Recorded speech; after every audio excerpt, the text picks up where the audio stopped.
Hello students, vocabulary का part 2 आज हम करने जा रहे हैं। फर्स्ट वीडियो आप तक पहुंच चुकी है, सेकंड वीडियो स्टार्ट करते हैं हम। फर्स्ट हम एंटोनिम्स करने जा रहे हैं। तो antonyms, synonyms, one word substitution, idiom and phrases, 20 words in total हम करेंगे। अब ज़रा यहाँ पे बात करते हैं। सबसे पहला वर्ड हमारे पास है फास्टिडियस। फास्टिडियस का मतलब होता है एक ऐसा व्यक्ति जिसको मनाना बहुत आसान हो। ये हमेशा क्या करता है, ये परफेक्शन सीख करता है। ये एक परफेक्शन सीकर है जो जल्दी खुश नहीं होता। ठीक है, इसे खुश करने के लिए काफ़ी पापड़ बेलने पड़ते हैं। वो होते हैं ना इंडियन घरों में जवाई और फूफड़।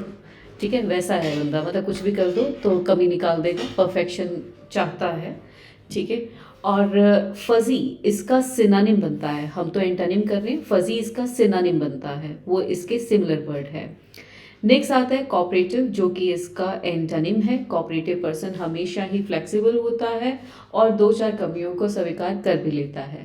प्रॉमिसिंग का मतलब होता है ऐसा व्यक्ति जो आगे जाके किसी भी चीज़ को योग्य साबित करे, अपनी योग्यता साबित करे, यानी वो योग्यता साबित करने वाला है। आपने कई बार देखा होगा कि अभी वर्ड बोलते हैं प्रॉमिसिंग यूथ है, ये योग्यता साबित करने वाला। राइट।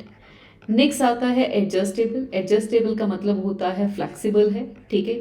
और ये जो है ज़्यादातर यूज़ किया जाता है ऐसी चीज़ों के लिए जो फिक्स्ड हैं। राइट। तो वो एडजस्टेबल, एंटोनिम इसका फिक्स्ड आता है। इसका एंटोनिम जो है वो फास्टिडियस नहीं आता। फास्टिडियस एक व्यक्तित्व है, एक पर्सनालिटी का हिस्सा है, जबकि एडजस्टेबल ऐसा नहीं है। तो कोऑपरेटिव इसका एंटोनिम बनता है एंड फजी इसका सिनोनिम है। फजी बंदा भी जो है वो फास्टिडियस की तरह परफेक्शन सीकर है। ठीक है, वो हर चीज़ एक्सीलेंट चाहता है। नेक्स्ट आता है शैलो। शैलो का मतलब होता है जिसकी गहराई ना हो, दैट मीन्स नॉट डीप। ऐसी चीज़ जो ज़्यादा गहरा पानी होता है जैसे, तो नॉट डीप, तो इसी को एंटोनिम इसका डीप आ जाता है। नेक्स्ट हाई, आपको पता है it is related to height and long wide. Long और वाइड में क्या डिफरेंस होता है? लॉन्ग में जो नंबर हैं वो कुछ इस तरह से होते हैं जो इंक्रीजिंग रहते हैं, जबकि वाइड जो होता है वो जैसे A B C D ये कॉलम है, बस इन कॉलम में डाटा भरना है। तो ये वाइड है और ये लॉन्ग है, बस इतना सा इसमें फ़र्क है। नेक्स्ट चलते हैं एक्सप्लिसिट। एक्सप्लिसिट होता है क्लियर, बहुत क्लियर, डायरेक्ट।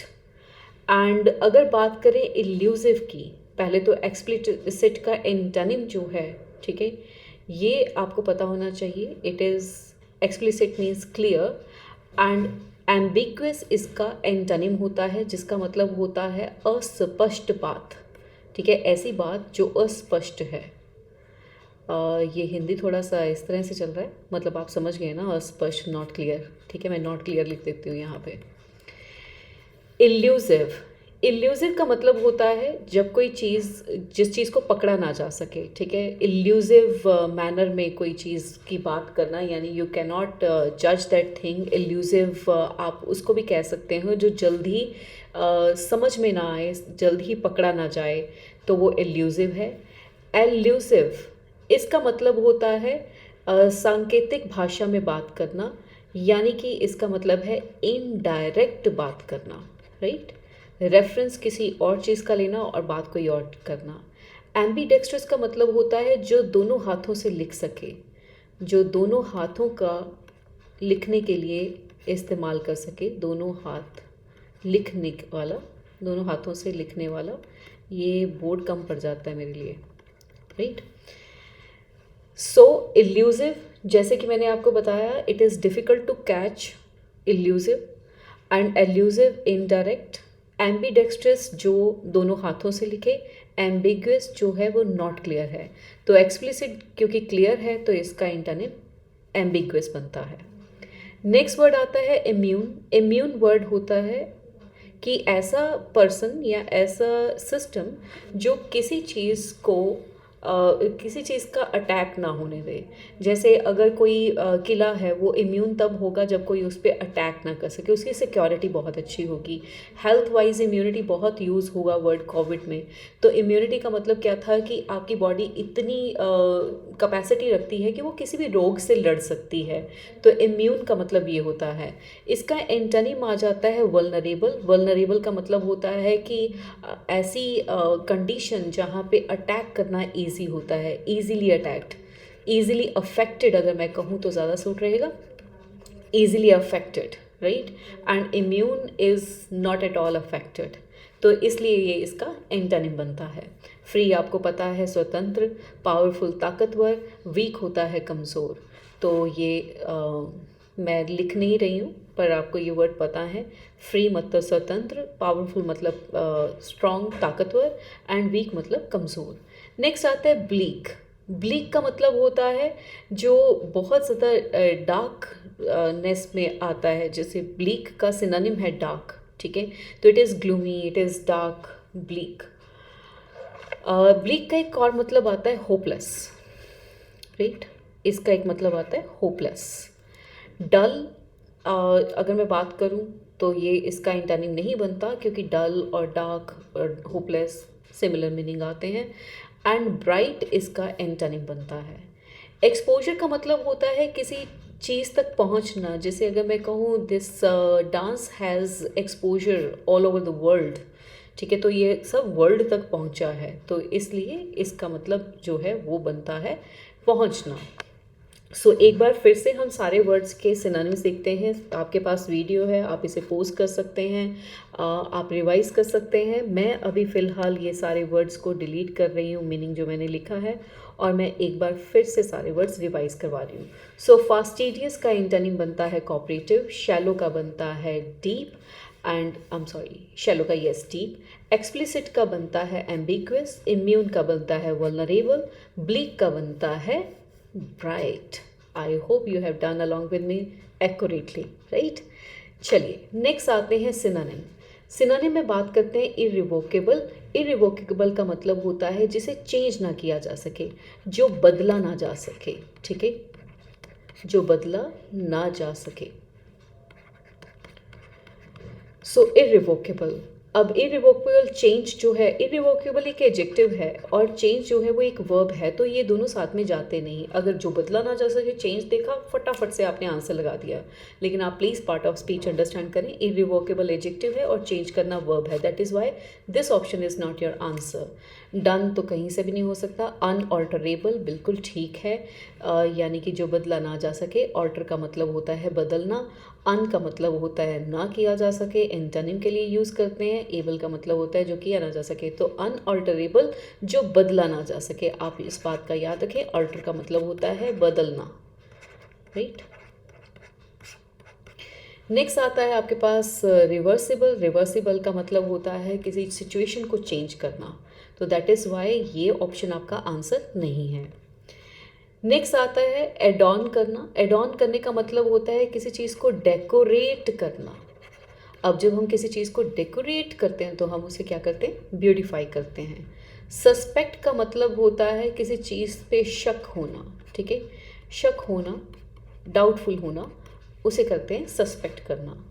रीपोज करना। रीपोज करना यानी कि आराम करना। बहुत काम कर लिया, थोड़ा सा आराम करते हैं, रिपोज करते हैं, रेस्ट, राइट। प्लेस आपको पता है स्थान। कीप का मतलब होता है रखना। रिप्लेस का मतलब होता है किसी चीज़ को बदल देना, ठीक है, जैसे आप कई बार अपने लैपटॉप रिप्लेस कर लेते हैं। कमोशन। कमोशन का मतलब होता है आउट ऑफ ऑर्डर, अफरा तफरी मची हुई है, आउट ऑफ ऑर्डर है सारी चीज़ें, ठीक है, कमोशन है यानी भगदड़ मची हुई है, तो इसे कहते हैं disturbance. Disturbance.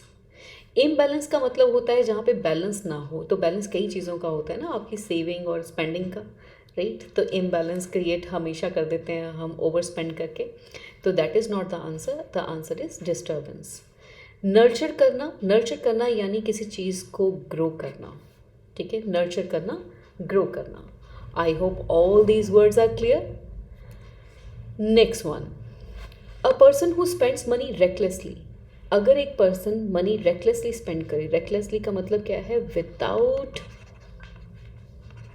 Paying attention, without paying attention अगर वो मनी जो है वो स्पेंड करते हैं तो उसको हम बोलते हैं रेकलेसली स्पेंड करना। तो ये आते हैं जी स्पेंड थ्रिफ्ट, जिसका एक सिनोनिम और भी होता है, एक्स्ट्रावेगेंट, एक्स्ट्रावेगेंट इसका सिनोनिम होता है, राइट। अब माइजर की बात करते हैं तो ये तो जी कंजूस है, पैसा नहीं खर्चेगा। फ्रूजल का मतलब होता है जो पैसा सोच समझ के खर्चे, ये सारे पैसे के लिए, सोच समझ कर पैसा खर्चना, सोच समझ कर पैसा खर्चना।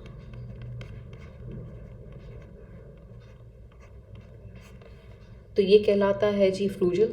इकोनॉमिक होता है रिलेटेड टू इकोनॉमी, राइट, आर्थिक जिसे कहते हैं, आर्थिक। नेक्स्ट आता है a person who lives by himself, यानी self independent, recluse, self independent. Memoir हम कहते हैं जो यादगार के लिए हो, जिसे हम इतिहास भी कह सकते हैं, ऐतिहासिक भी कह सकते हैं, राइट, इट इज़ मेमोयर। मेनास का मतलब होता है प्रॉब्लम, राइट। एंड अगर बात करें मेनाजरी, मेनाजरी का मतलब होता है बहुत सारी चीज़ों का कलेक्शन, ठीक है। जैसे अगर आप ज़ू में जाते हैं, वहाँ पे आप मेनाजरी ऑफ एनिमल्स को देखते हैं। जैसे आप किसी गैलरी में जाते हैं, आर्ट गैलरी में, तो वहाँ पे आप मेनाजरी ऑफ आर्ट वर्क देखते हैं। नेक्स्ट आता है a person Saint on a mission, कहलाता है emissary, emissary, emissary that means दूत जिसको हम कहते हैं, ठीक है। जब राम और रावण की लड़ाई होने वाली थी तब भी भगवान राम ने क्या भेजे, दूत भेजे, ठीक है, ताकि वो क्या कर सके, थोड़ी बुद्धि दे सके। लेकिन होता है ना कई बार लोग नहीं समझते हैं ऑन द मोमेंट। तो एमिसरी इज़ दूत। आई डोंट नो वाई ये दूत ई की तरह क्यों साउंड कर रहा है, आई होप यू अंडरस्टूड। हाँ, नेक्स्ट आता है मैनुअल। मैनुअल का मतलब होता है सर्वेंट जैसा काम, ठीक है। जो बहुत लो पेड जॉब्स होती हैं उसे हम मैनुअल कहते हैं। मेंटर आपको पता है जिसको हम फॉलो करते हैं, जो हमारे आदर्श होते हैं वो हमारे मेंटर कहलाते हैं, ठीक है, आदर्श। फिर अगोग की अगर बात करें तो अगोग होता है शॉक्ड, जो फ़िलहाल किसी शॉक में है क्योंकि आपने उसके साथ कोई प्रैंक किया है या कुछ उसने ऐसा देख लिया है। A person who is indifferent to pleasure और पेन, ऐसा पर्सन जो ना प्लेजर को मानता है ना पेन को मानता है, तो उसे बोलते हैं स्टोइक। जनरली ये लोग कौन होते हैं, साधु, ठीक है, जो पेन को या प्लेजर को सेम ही लेवल पे रखते हैं। अगला वर्ड आता है ग्लटन। ग्लटन होता है जो बहुत ज़्यादा खाना खाता है भुक्कड़ों की तरह, ठीक है, तो इसे भुक्कड़ी कहते हैं। तो ग्लटन इज़ पेटू ठीक है, किसी का नाम याद आ जाएगा आपको ये याद करते करते, पेटू। सो ऑनरस एक ऐसा काम है जिसमें बहुत ज़्यादा मेहनत लगती है, ये एक डिफ़िकल्ट टास्क है, इजी टास्क नहीं है। एंड बात करते हैं डिफ़िकल्ट, ओके, बात करते हैं पेटुलेंट की। पेटुलेंट होता है चिड़चिड़ा सा, रूड सा, ठीक है, जो मतलब लोगों पे हमें रोब डूब डालता रहता है, ठीक है। सो वो याद है फास्टिडियस वर्ड किया था, वो पेटुलेंट भी होता है, ठीक है। One who makes an elegant public speech कहलाता है ऑरेटर, जो बहुत अच्छी पब्लिक स्पीच देता है, ठीक है। आर्बिट्रेटर की बात करें तो आर्बिट्रेटर एक ऐसा पर्सन है जो दो लोगों के बीच में समझौता करवाने के लिए अपॉइंट किया जाता है। मेरे पास काफ़ी बोर्ड नहीं है लिखने के लिए, तो प्लीज़ आप ये अंडरस्टैंड करें। आर्बिट्रेटर कोई भी ऐसा पर्सन जो दो लोगों का झगड़ा सुलझाने के लिए अपॉइंट किया गया है। नेक्स्ट आता है हॉस्पिटेबल, जो लोगों का बहुत आतिथ्य स्वीकार, मतलब आतिथ्य करने में बहुत खुश रहे, बहुत अच्छा होस्ट हो, तो हॉस्पिटेबल। हॉस्टाइल का मतलब होता है शत्रु, ठीक है, ये आप कह सकते हैं विरोधी, तो वो हॉस्टाइल रहता है। एक बार मैं फिर से सारे ही ये ऑप्शंस हटा के आपको मीनिंग एक बार जनरलाइज कर दूँ। सो अगर मैं बात करूँगी a person who spends money recklessly, तो वो है spendthrift. A person who lives by himself, recluse यानी सेल्फ इंडिपेंडेंट। जो मिशन पे भेजा गया है a mystery, that means C option. A person who is indifferent to pain और प्लेजर कहलाता है stoic. One who makes an elegant public speech, तो ये कहलाता है जी ओरेटर। लास्ट सेक्शन पे चल रहे हैं। लास्ट सेक्शन आता है आपका idiom phrases. To stay in every nerve, यानी कि बहुत ज़्यादा काम करना, टू मेक अटमोस्ट एफर्ट्स, हर एफर्ट लगा देना। To flog a dead horse, to flog a dead horse का मतलब क्या होता है? अपने एफर्ट्स वेस्ट करना। डेड हॉर्स है, उसे चाबुक मारोगे, क्या वो चलेगा? नहीं। तो आप अपने वेस्ट कर रहे हो efforts. To show a clean pair of heels, भाग जाना, ठीक है, मतलब नामो निशान ना छोड़ना और भाग जाना। To die in harness, to die in harness का मतलब होता है काम करते करते मर जाना, ठीक है। मतलब सर्विस के दौरान मरना। बहुत सारे सोल्जर्स जो हैं they die in harness, right. बहुत सारे हमारे प्राइम मिनिस्टर्स ऐसे हुए हैं, they died in harness. For example Rajiv Gandhi, Indira Gandhi, Shastri ji, जब ये प्राइम मिनिस्टर्स थे तब ये मरे, तो die in harness. To feather one's nest, गलत तरीके से पैसा कमाना। To profit in a dishonest way, इसे कहते हैं to feather one's nest, which is wrong, ठीक है। This is all for the day. I hope you have learned it very well. 2-3 bar revise कर लोगे तो भूलेंगे नहीं। This is all for the day. Thank you.